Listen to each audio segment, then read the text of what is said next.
ఏంటి liquor liquor కట్టలేంటి? మత్తు దిగుతుందట, ముందుగా కోట్లు బయట పడుతుందట. ఖచ్చితంగా బయటపడిద్దండి. ఎన్నాళ్ళు కట్ల పాముని దాస్తారు. దాచి దాచి ఎంత దాచినా ఏదో ఒక రోజు ప్రజల సొమ్ము, అవినీతి సొమ్ము ఎక్కడ ఉన్నా అది బయటికి రావాల్సిందే. సిట్ అధికారులు వేగవంతంగా చేయబట్టి అది కూడా ఒక్కొక్కటి ఒక్కొక్కటి బయటకు వస్తున్నాయి. ఇప్పుడు ఇందాక వంశీ గారు వెరీ క్లియర్ గా చెప్పారు. అందరూ అంటే చాలా కాదు, మంది ఇవన్నీ కూడా ఫారిన్ బ్రిటిష్ జగన్మోహన్ రెడ్డి గారి వైపు వెళ్తున్నాయి అన్నది. ఖచ్చితంగా అంతిమ లబ్ధిదారుడు ఆయనే అని చెప్పి ఇప్పటికే అరెస్ట్ అయిన వాళ్ళు వాంగ్మూలాలు ఇవ్వడం జరిగింది. ఛార్జ్ షీట్ లో ఆయన పేరు కూడా జాయిన్ అయ్యింది, చేరింది అనే న్యూస్ కూడా బయటకు వస్తుంది. మరి అంటే అది ఇంకా సర్టెన్ డిపార్ట్మెంట్ స్పందించే వరకు మేము చెప్పకూడదు కాబట్టి అక్కడ లోపల లీక్లు అయితే వస్తున్నాయి. ఛార్జ్ షీట్ లో ఆయన పేరు కూడా యాడ్ అయింది, అరెస్ట్ తప్పదు, త్వరలోనే జరుగుతుందని. ఇక్కడ వెరీ క్లియర్ గా అర్థమవుతుంది కదండి. సంపూర్ణ మద్యపాన నిషేధం చేస్తానని చేసి ఆయన చేసిన లిక్కర్లో మద్యమే లేకుండా కంప్లీట్ గా స్పిరిట్ అది ఇది రకరకాల కెమికల్ తో కలిపి ఒక మద్యాన్ని పారించారు. ప్రజల మాన ప్రాణాలతోటి ఆడుకున్నారు.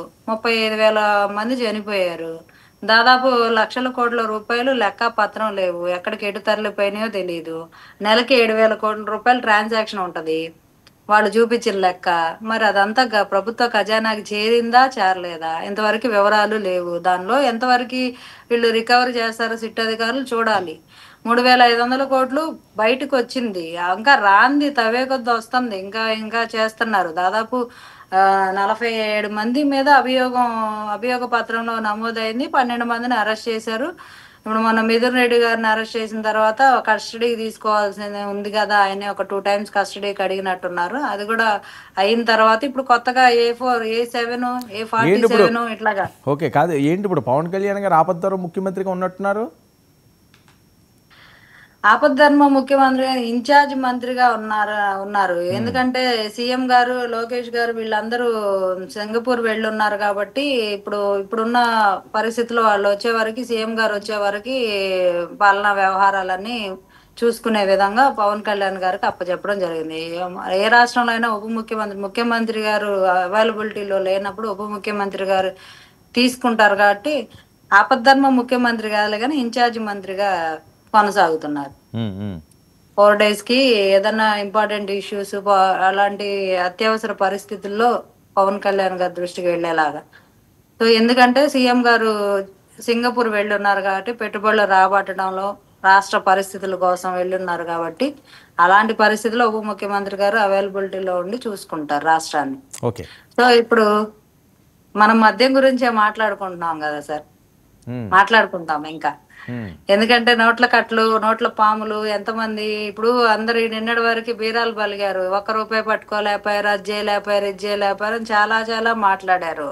ఇప్పుడు ఆధారాలు ఉన్నాయా లేవా వచ్చి బయట బహిరంగ ప్రపంచానికి పబ్లిక్ గా పెట్టరు కదా, కోర్టుకు సబ్మిట్ చేస్తారు. సిట్ అధికారులు వీళ్ళు ఏవైతే బెయిల్ కావాలని కేసులు వేస్తున్నారో దానికి అలా బెయిల్ ఇవ్వడానికి వీలు లేదు, వీళ్ళు ముద్దాయిలుగా ఉన్నారు, ఇది మా దగ్గర ఈ ఆధారాలు ఉన్నాయని సిట్ సమర్పించిన తర్వాత వాళ్ళ బెయిల్ క్యాన్సిల్ చేయడం జరిగింది. మిథున్ రెడ్డి గారు హైకోర్టుకి వెళ్ళారు, సుప్రీంకోర్టుకి వెళ్ళారు. ఎందుకు తిరస్కరించారు? కోర్టులు ఎందుకు తిరస్కరిస్తాయి?